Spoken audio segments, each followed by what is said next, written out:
Good morning once again. New Lakshya online classes में एक बार फिर से आप लोगों का स्वागत है।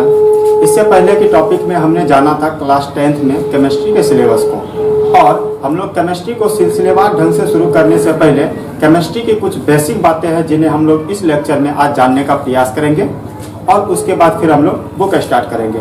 आइए स्टार्ट करते हैं। हालांकि आज जो हम टॉपिक लेने जा रहे हैं आप लोग पहले से पता होगा, क्लास 9th में भी आप लोग पढ़े हैं। हम लोग इसे थोड़ा थोड़ा जल्दी से रिवीजन करते हुए आगे बढ़ने का प्रयास करेंगे। आइए देखते हैं। हमारा पहला टॉपिक है यहाँ पे तत्व, एलिमेंट। तत्व के विषय में कहा गया है तत्व एक ही प्रकार के परमाणुओं से बना होता है, ठीक, जिसमें प्रोटॉन की संख्या एक समान होती है। साथ ही साथ यह रासायनिक रूप से बहुत ही सरल होता है, उसे हम लोग तत्व एलिमेंट कहते हैं। एलिमेंट के बाद हमारा एलिमेंट के एग्जांपल में यानी कि तत्व के एग्जांपल में हमारा हाइड्रोजन, हीलियम, ऑक्सीजन ये सभी आते हैं। ये सभी हमारे एलिमेंट है, तत्व है, जो कि एक ही परमाणुओं से बने होते हैं। इसमें प्रोटॉन की संख्या भी समान होती है और रासायनिक रूप से ये बहुत सरल होते हैं, तुरंत रिएक्शन यानी कि तुरंत अभिक्रिया में कर लेते हैं। अगला हमारा टॉपिक है परमाणु, एटम। यहाँ से हम लोग का केमिस्ट्री शुरू हो जाएगा, समझिए।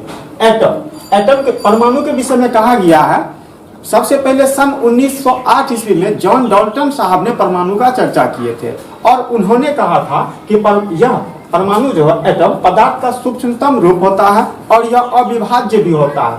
लेकिन परमाणु के विषय में मुख्य रूप से कहा जाता है यह पदार्थ का सूक्ष्मतम रूप होता है जो स्वतंत्र अवस्था में नहीं पाया जाता है, लेकिन रासायनिक अभिक्रिया में ये भाग लेते हैं। लेकिन 1908 ईस्वी में जॉन डाल्टन साहब ने कहा था परमाणु एक अविभाज्य कण है, यानी कि इसे तोड़ा नहीं जा सकता है। फिर इनके बाद आने वाले वैज्ञानिकों ने हमें बताया कि परमाणु के 3 मौलिक कण होते हैं। हालांकि यहाँ पे 3 मौलिक कण का चर्चा किया गया, लेकिन अभी इनके और मौलिक कण सब आ गए हैं। मुख्य रूप से अभी यहाँ पे हम लोग इलेक्ट्रॉन, प्रोटॉन और न्यूट्रॉन के विषय में जानेंगे।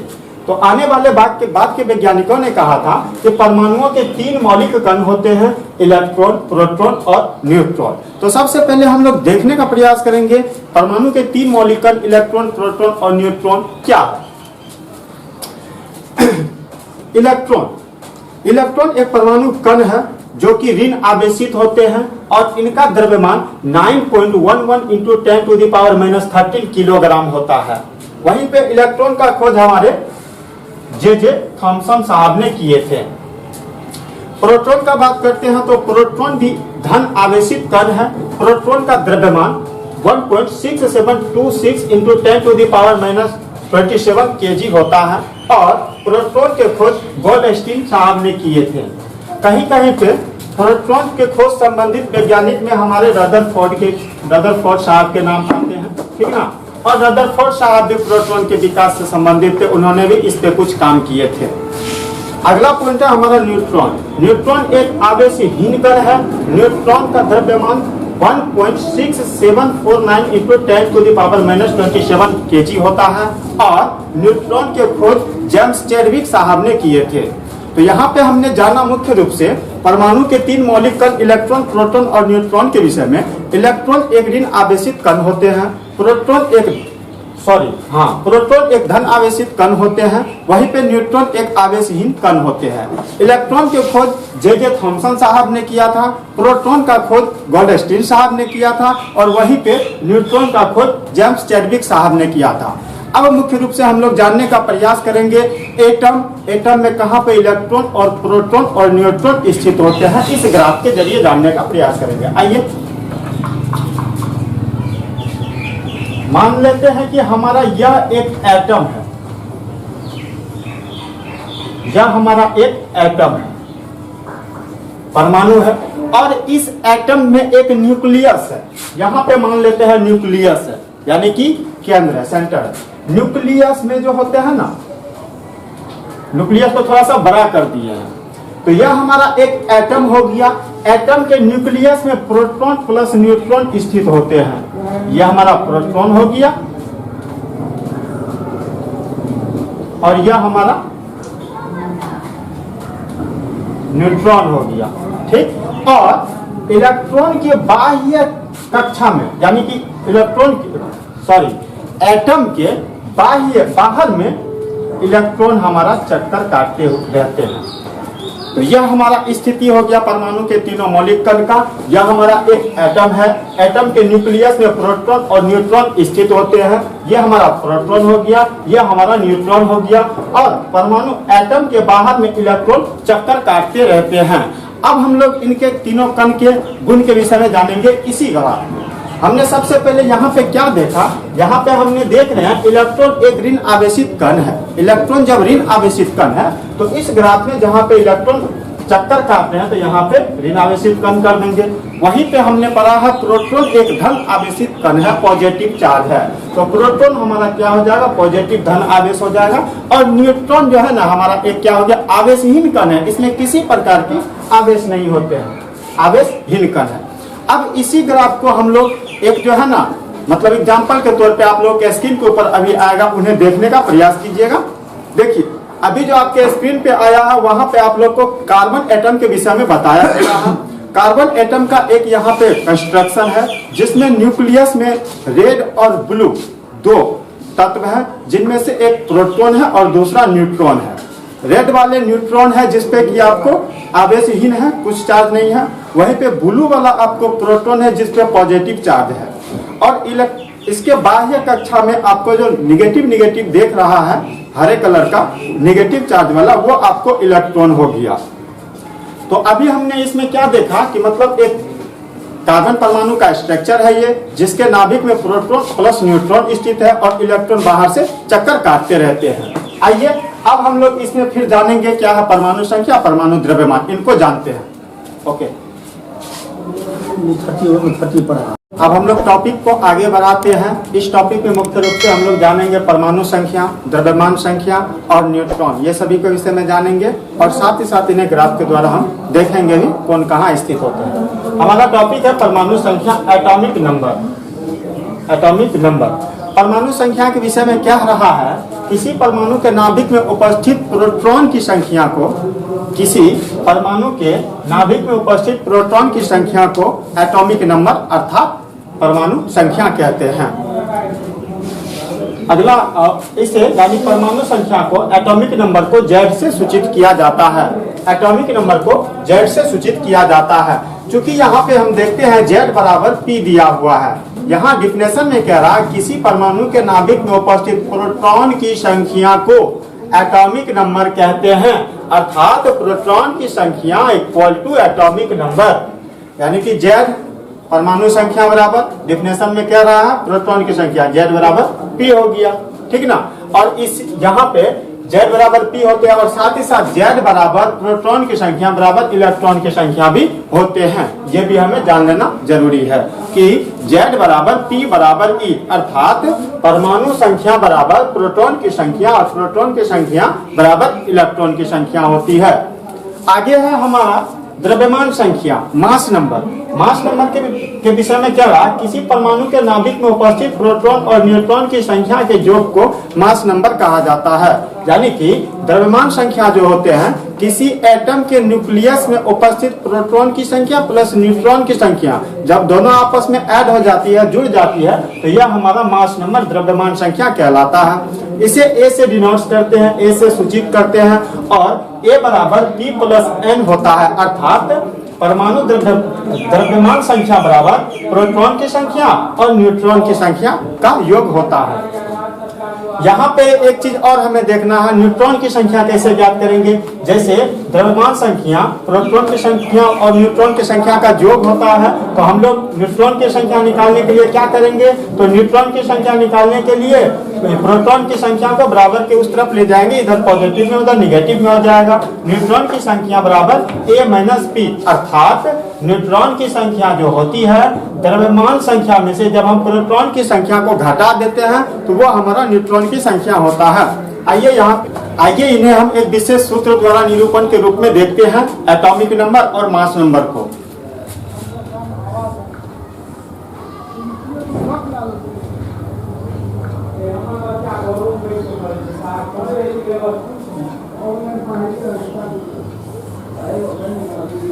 यह हमारा एक जो है ना है, इसको हम लोग कहते हैं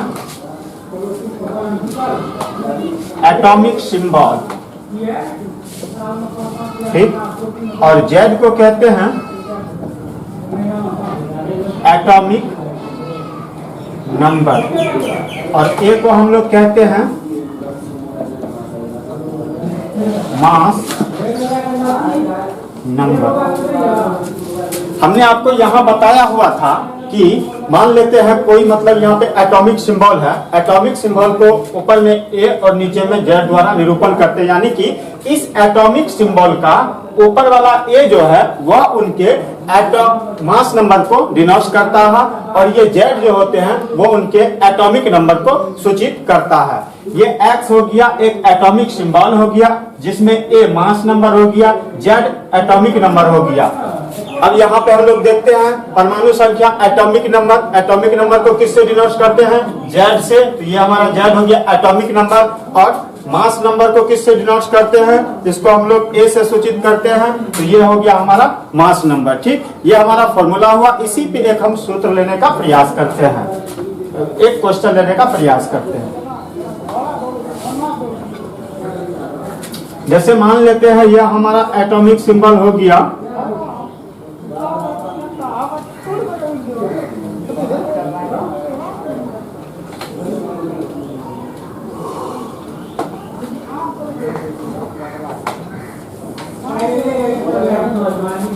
ये हमारा C612, C हमारा क्या हो गया? एटॉमिक सिंबल हो गया,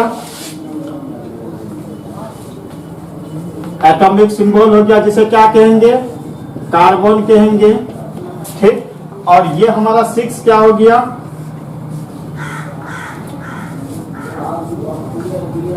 एटॉमिक नंबर हो गया। कार्बन का एटॉमिक नंबर क्या हो गया? Atomic number of carbon. ठीक, और ये हमारा 12 क्या हो गया?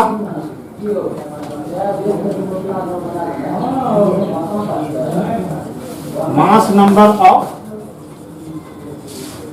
कार्बन। यहां पे हम लोग देखते हैं, यदि हम एक जो है ना एटम कार्बन लेते हैं, एक एटम कार्बन लेते हैं, तो कार्बन के नीचे में जो 6 रहता है, 6 दिया हुआ रहता है, वो कार्बन का एटॉमिक नंबर होते हैं। यह कार्बन के नीचे जो 6 दिया हुआ है, यह एटॉमिक नंबर ऑफ कार्बन है, यानी कि कार्बन का परमाणु संख्या है। ठीक, उनके सी के ऊपर में 12 दिया हुआ है, यह 12 क्या हो गया? मास नंबर ऑफ कार्बन, अर्थात यह कार्बन का द्रव्यमान संख्या है। इस तरह से हम लोग इसे सूचित करते हैं। चलिए आइए आगे देखते हैं। आइए यहाँ पे हमारा एक न्यूमेरिकल क्वेश्चन है, जिसमें दिया गया है यदि किसी तत्व में 11 प्रोटॉन एवं 12 न्यूट्रॉन हो तो इसमें परमाणु की संख्या एवं द्रव्यमान संख्या को ज्ञात करें। तो इसमें हमारे क्वेश्चन में दिया हुआ प्रोटॉन की संख्या P बराबर 11 एवं न्यूट्रॉन की संख्या N बराबर 12। ठीक, हम जानते हैं कि Z बराबर P बराबर E होते हैं, अर्थात परमाणु संख्या बराबर प्रोटॉन की संख्या बराबर इलेक्ट्रॉन की संख्या होते हैं, ये सभी आपस में बराबर होते हैं। और हमें यहाँ पे मांग रहा है क्या? परमाणु संख्या, परमाणु संख्या। और हम लोग जानते हैं परमाणु संख्या बराबर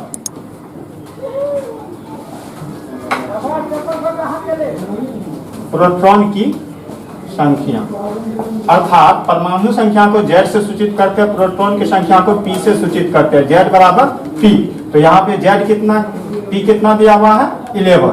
तो यहाँ पे हमारा परमाणु संख्या क्या हो जाएगा? 11 हो जाएगा। इसी क्वेश्चन में हमें आगे दिया हुआ है, परमाणु संख्या निकल गया, आगे दिया हुआ द्रव्यमान संख्या। तो द्रव्यमान संख्या निकालने के लिए हम लोग क्या करते हैं? तो द्रव्यमान संख्या निकालने के लिए द्रव्यमान संख्या बराबर होता है, यहाँ देखिए वीडियो में पहले हम लोग पढ़े थे, द्रव्यमान संख्या बराबर होते हैं P प्लस N। तो द्रव्यमान संख्या बराबर P प्लस N होते हैं। P हो गया प्रोटॉन की संख्या, N हो गया न्यूट्रॉन की संख्या। और द्रव्यमान संख्या को हम लोग A से डिनोट करते हैं, A बराबर P प्लस N होते हैं। ठीक ना, और A बराबर प्रोटॉन की संख्या कितना है? 11 दिया हुआ, 11 प्लस न्यूट्रॉन की संख्या कितना दिया? 12 दिया हुआ। तो A बराबर कितना हो गया? 11 12 23, ये हमारा आंसर हो गया। चलिए, किसी तत्व में इलेक्ट्रॉन नाभिक के चारों ओर अपने एक निर्धारित पथ पर चक्कर काटते रहते हैं। जिस पथ पे वो चक्कर काटते रहते हैं या पथ निर्धारित होता है, उन्हें कक्षा अथवा सेल कहते हैं। देखते हैं इसे। जैसे मान लेते हैं यह हमारा एक एटम है,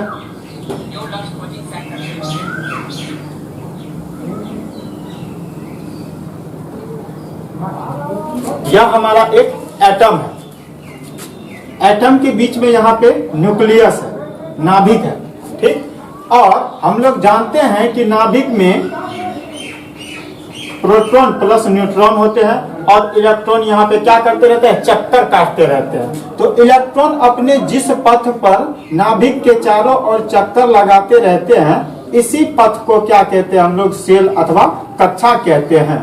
और हम जानते हैं कि किसी भी तत्व में इलेक्ट्रॉन की संख्या पे डिपेंड करता है कि उस तत्व में कितने सेल होंगे। जैसे मान लेते हैं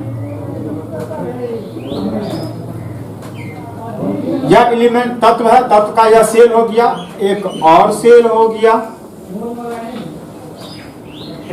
एक और सेल हो गया, एक और सेल हो गया। यह सेल जो है ना बढ़ते जाएगा। सेल क्या होगा, बढ़ते जाएगा, जिसमें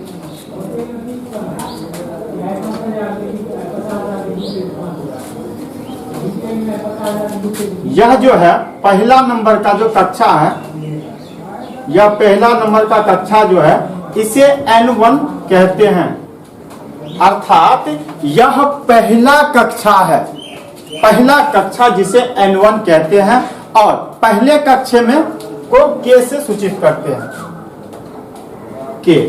इसी तरह से यहाँ N2 है, कक्षा की संख्या 2 है, उसे L कहते हैं। इसी तरह से N3 है, जिसमें कक्षा की संख्या, कक्षा को M कहते हैं। कहने का मतलब हो गया नंबर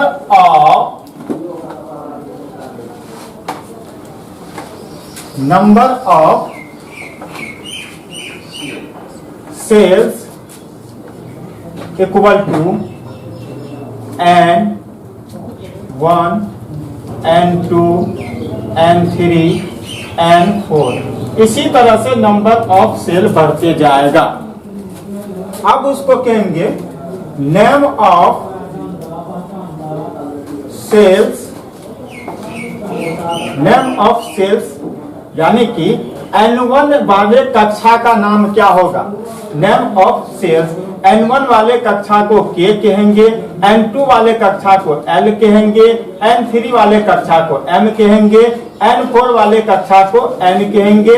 इसी तरह से वो आगे भी बढ़ते जाएगा, K L M N, इसी तरह से आगे बढ़ते जाएगा। तो हमने क्या देखा कि यहाँ पे N1 कक्षा की संख्या है, N1 कक्षा की संख्या है, नंबर ऑफ सेल N1 अर्थात पहले कक्षा।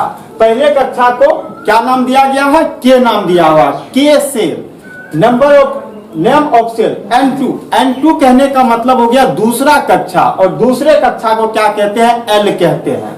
N3 इक्वल टू तीसरे कक्षा, तीसरे कक्षा को M कहते हैं।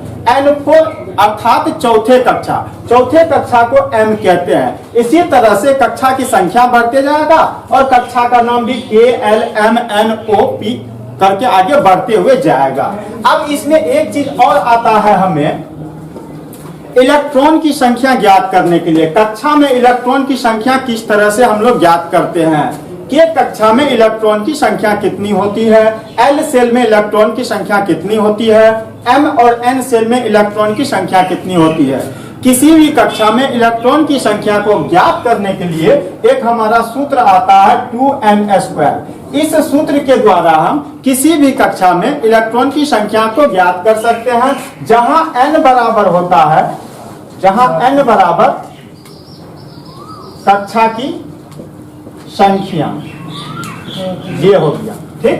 अब हम लोग निकाल के देखते हैं कौन से कक्षा में कितने इलेक्ट्रॉन होते हैं। पहला देख लेते हैं N1, N बराबर 1, ठीक ना, K में।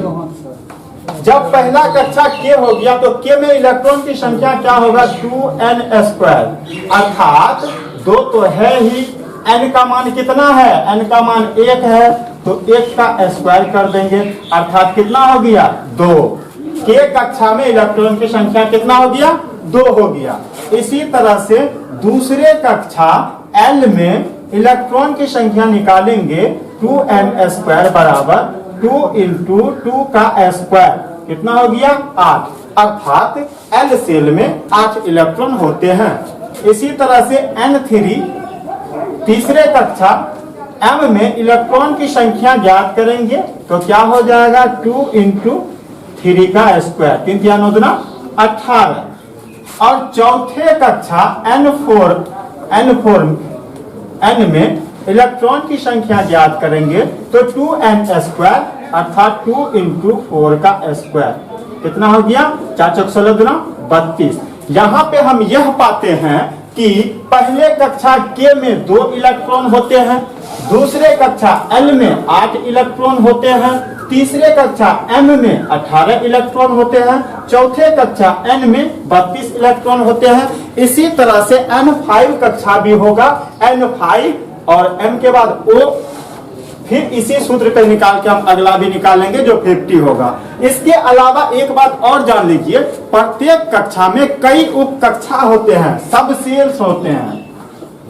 प्रत्येक सेल में कई सब सेल्स होते हैं जिसे S, P, D, F के द्वारा सूचित किया जाता है।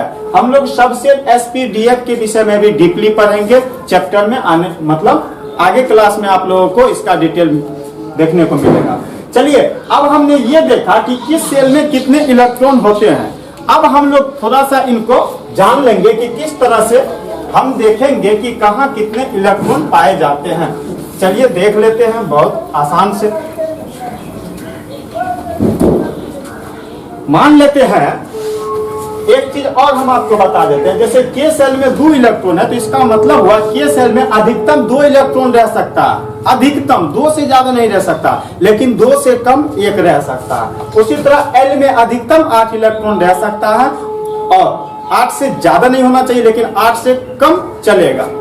अब हम लोग यहाँ पे देखते हैं, एक हम अपना एग्जाम्पल लेते हैं हाइड्रोजन का। हम लोग जानते हैं हाइड्रोजन का परमाणु संख्या कितना होता 1 होता है। जब हम हाइड्रोजन का बनाएंगे, ये हमारा हाइड्रोजन हो गया, ये न्यूक्लियस हो गया जिसमें प्रोटॉन और इलेक्ट्रॉन है, ठीक ना, और यहाँ पे इलेक्ट्रॉन चक्कर काटते रहते हैं। तो हाइड्रोजन के इस सेल में, यानी कि पहला सेल है, अर्थात कौन सा सेल हो गया K सेल, ये K सेल हो गया K सेल। हाइड्रोजन के K सेल में कितने इलेक्ट्रॉन होंगे, हम जानते हैं कि Z बराबर P बराबर E, ठीक ना, और हाइड्रोजन का परमाणु क्रमांक कितना है 1 है, वही हमारा इलेक्ट्रॉन की संख्या होगा, तो यहाँ पे 1 इलेक्ट्रॉन होगा। हीलियम में K सेल में 1 इलेक्ट्रॉन होगा। उसी तरह से हम ले लेते हैं Ne10 ले लेते हैं। Ne10 को जब हम बनाते हैं तो ये हमारा न्यूक्लियस हो गया, ये पहला सेल हो गया। पहला सेल में तो 2 को इलेक्ट्रॉन देंगे, क्योंकि K सेल में अधिकतम कितना रह सकता है 2 को रह सकता है, तो पहला में 2 को देंगे, 1 इलेक्ट्रॉन यहाँ दे दिए, दूसरा इलेक्ट्रॉन यहाँ दे दिए। अब हमारा टोटल इलेक्ट्रॉन 10 है, 10 में से 2 निकाल दिए, कितना बचा 8 इलेक्ट्रॉन। अब दूसरा सेल बनाएंगे, दूसरे सेल कौन हो गया K के बाद L में कितना इलेक्ट्रॉन अधिकतम रह सकता है 8 इलेक्ट्रॉन रह सकता है, तो इसमें 8 इलेक्ट्रॉन दर्शा देंगे, 1 electron, 2 electron, 3 electron, 4 electron, 5 electron, 6 electron, 7 electron, 8 electron. यानी कि दूसरे कक्षा यानी कि Ne10 नियॉन 10 के L सेल में कितने इलेक्ट्रॉन है 8 इलेक्ट्रॉन है, ठीक ना।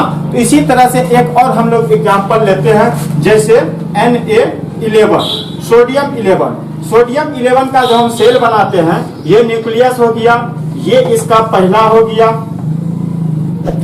सेल हो गया, ठीक ना। तो पहले सेल में कितने होने चाहिए 2 इलेक्ट्रॉन होनी चाहिए, 1 इलेक्ट्रॉन यहाँ दे दिए, दूसरा इलेक्ट्रॉन यहाँ दे दिए।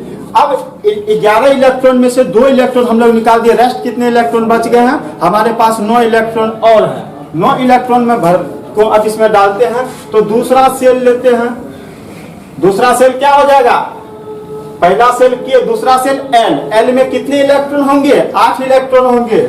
Na11 में से 2 इलेक्ट्रॉन दे दिए, हमारे पास 9 इलेक्ट्रॉन बचा हुआ है।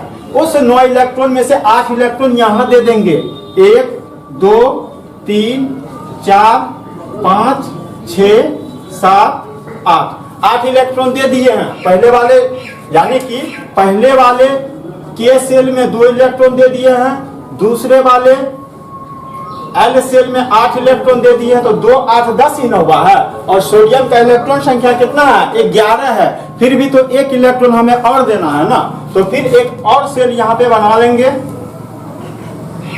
KLM, इस सेल को M नाम देंगे। और M में मेरे पास कितना इलेक्ट्रॉन बचा है, 1 ही इलेक्ट्रॉन ना, M सेल में कहीं भी हम 1 इलेक्ट्रॉन को दर्शा देंगे और M में 1 इलेक्ट्रॉन हो गया। इस तरह से हम जो है ना विभिन्न कक्षाओं में इलेक्ट्रॉन के वितरण को दर्शाते हैं और बनाते हैं। ठीक, अभी आपको स्क्रीन पे कुछ और एलिमेंट्स के इस तरह से बनाया हुआ सब सेल दिख रहा होगा, ठीक ना। आप इसको अच्छे से समझ सकते हैं किस तरह से आप इसको इसमें दिया हुआ है। जैसे कि हम आपको बता रहे हैं, आपके स्क्रीन पे कुछ आया होगा, हाँ अभी आपके स्क्रीन पे आया हुआ है हीलियम। हीलियम में हम लोग क्या देखते हैं, बीच में रेड वाला न्यूक्लियस है, उसके बाद पहला सेल हो गया, उसके बाद आपको पहला सेल हो गया जिसमें कि 2 इलेक्ट्रॉन है, क्योंकि हम लोग जानते हैं हीलियम का कितना हो जाएगा, इलेक्ट्रॉन 2, और हीलियम में 2 इलेक्ट्रॉन है भी। ठीक, यहाँ पे आपका हीलियम हो गया।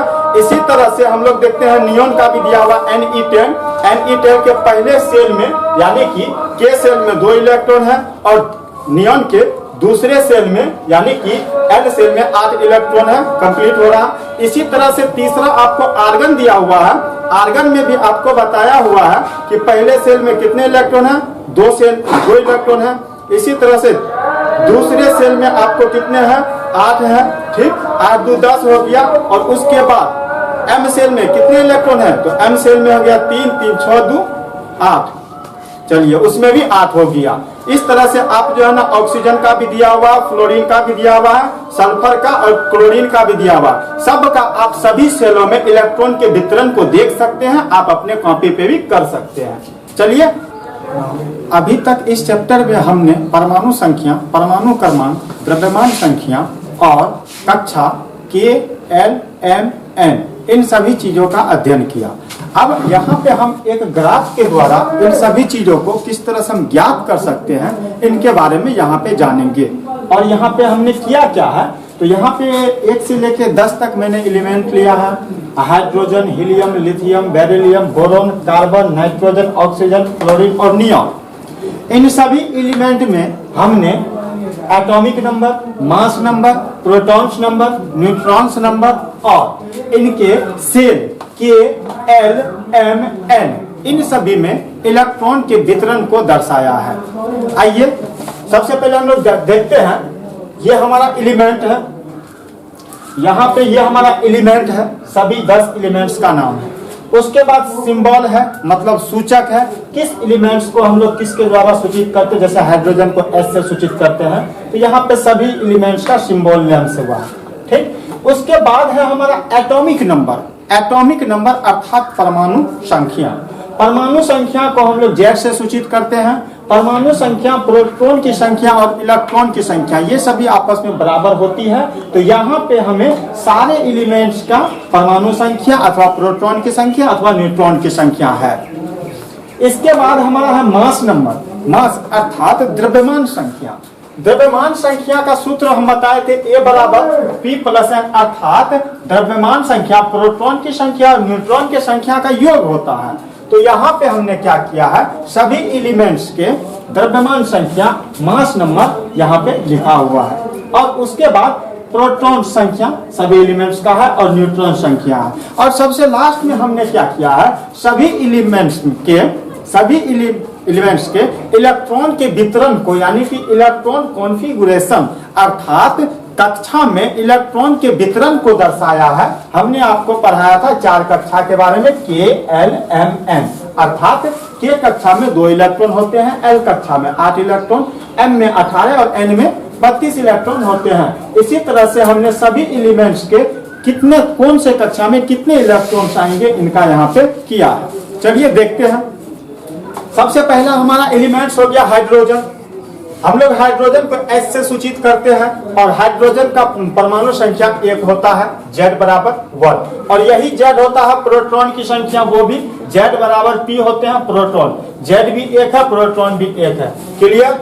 उसके बाद मास नंबर द्रव्यमान संख्या होता है A बराबर P प्लस N, तो यहाँ पे इसका प्रोटॉन संख्या भी 1 है, ठीक ना, और इलेक्ट्रॉन संख्या भी, न्यूट्रॉन संख्या इसका क्या है 0 है। 1 में 0 को जोड़ेंगे 1 ही होगा। प्रोटॉन संख्या भी निकल गया। और न्यूट्रॉन संख्या कैसे निकालते हैं? न्यूट्रॉन संख्या को हम निकालने के लिए द्रव्यमान में से प्रोटॉन की संख्या को घटा देते हैं। तो द्रव्यमान संख्या यहाँ पे कितना था? 1 था। 1 में से प्रोटॉन की संख्या 1 को घटा दिया, क्या बच गया? 0 बच गया। अब किसी भी एलिमेंट का 1 इलेक्ट्रॉन है तो किस सेल में आएगा? K सेल में, क्योंकि K सेल में अधिकतम 2 इलेक्ट्रॉन रह सकता है, तो 1 इलेक्ट्रॉन है K सेल में आ गया। इसी तरह हम लोग देखते हैं, दूसरा है हीलियम। हीलियम का सिंबल He होता है, एटॉमिक नंबर 2 होता है, जानते हैं, ठीक ना। और जैसे कि एटॉमिक नंबर Z बराबर P, तो प्रोटॉन भी इसका 2 हो जाएगा, ठीक ना। और मास नंबर होता है प्रोटॉन संख्या और न्यूट्रॉन संख्या। तो सबसे पहले न्यूट्रॉन संख्या निकालने के लिए क्या किए? मास में से क्या किए? प्रोटॉन को घटा लिए, 4 में से 2 को घटा दिए, 2 बच गया, ठीक। और प्रोटॉन संख्या तो परमाणु संख्या है ही। द्रव्यमान संख्या बराबर होता है प्रोटॉन की संख्या प्लस न्यूट्रॉन की संख्या। प्रोटॉन और न्यूट्रॉन को जोड़ दिए, हमारा मास नंबर हो गया। और इसी तरह से 2 इलेक्ट्रॉन है तो यहाँ पे K सेल में ये चला जाएगा। जहां पर हम बात करते हैं लिथियम की, तो लिथियम का संकेत Li होता है, एटॉमिक नंबर 3 होता है, और इसका मास नंबर क्या होता है? मास नंबर इसका 7 होता है, और प्रोटॉन्स नंबर 3 होता है, न्यूट्रॉन्स नंबर 4 होता है। आप लोग निकाल सकते हैं। और यहाँ पे क्योंकि टोटल इलेक्ट्रॉन की संख्या 3 होती है, K सेल में 2 होता है, 1 बच जाता है जो L सेल में रहेगा। अब बात करेंगे बेरिलियम की। बेरिलियम का संकेत Be होता है, एटॉमिक नंबर 4 होता है, और इसका मास नंबर हो जाएगा 9, और प्रोटॉन्स नंबर 4 होगा, न्यूट्रॉन्स नंबर 5 होगा। K सब सेल में 2 इलेक्ट्रॉन होगा और L सब सेल में 4 इलेक्ट्रॉन होगा, क्योंकि बेरिलियम का परमाणु संख्या 4 होता है, तो 2 2 4 इलेक्ट्रॉन। आगे है हमारा बोरोन। बोरोन का सिंबल B होता है, परमाणु संख्या 5 होता है, मास नंबर 11 होता है, और प्रोटॉन्स नंबर 5 होता है, न्यूट्रॉन्स नंबर 6 होता है, और K सब सेल में इलेक्ट्रॉन की संख्या 2 होती है, L सेल में इलेक्ट्रॉन की संख्या 3 होती है। उसके बाद हम लोग बात करेंगे कार्बन की। कार्बन का संकेत C होता है, कार्बन का एटॉमिक नंबर 6 होता है, इसका एटॉमिक मास 12 होता है, और प्रोटॉन्स नंबर 6 होता है, और न्यूट्रॉन्स इसका 6 होता है। और अगर देखा जाए तो इसके K सेल में 2 इलेक्ट्रॉन होता है, और L सेल में 4 इलेक्ट्रॉन होता है, टोटल 6 इलेक्ट्रॉन। अब हम लोग बात करेंगे नाइट्रोजन की। नाइट्रोजन का संकेत N होता है, और एटॉमिक नंबर 7 होता है, मास नंबर 14 होता है, प्रोटॉन्स की संख्या होता है, एटॉमिक नंबर 10 होता है, मास संख्या भी 7 होता है, इसका प्रोटॉन्स के K सेल में होता है, इसका न्यूट्रॉन्स भी 10 होता है। बात करेंगे इलेक्ट्रॉनिक, इसका मतलब सेलों की संख्या, सेलों में इलेक्ट्रॉन की संख्या की, तो K सेल में 2 इलेक्ट्रॉन होता है, L सेल में 8 इलेक्ट्रॉन होता है। यहाँ पे एक देखने वाला बात हमारा यह है कि हम यहाँ पे ये देखते हैं कि जितने भी एलिमेंट्स है, जितने भी तत्व है, इसमें सभी का एक चीज हम देखते हैं लगभग क्या कॉमन देखने को मिलता है। तो सभी का जो एटॉमिक नंबर होते हैं ना, वो मास नंबर का डबल होते हैं। एटॉमिक नंबर मास नंबर के दुगुने के लगभग बराबर होते हैं। हालांकि ये सभी पॉइंट में आते हैं कुछ कुछ करके, लेकिन सन्निकट मान के आधार पे इनको एक निश्चित संख्या के जगह पे दे दिया, ताकि हम लोग को न्यूट्रॉन्स प्रोटॉन्स की संख्या निकालने में दिक्कत ना हो। तो यहाँ पे हम ये समझ गए, क्या समझे? तो सभी मतलब एलिमेंट्स के एटॉमिक नंबर जो होते हैं वो उनके मास नंबर के लगभग क्या होते हैं? आधे होते हैं, या mass number atomic number mass के दुगुने, एटॉमिक संख्या दुगुने होते हैं मास के, ठीक।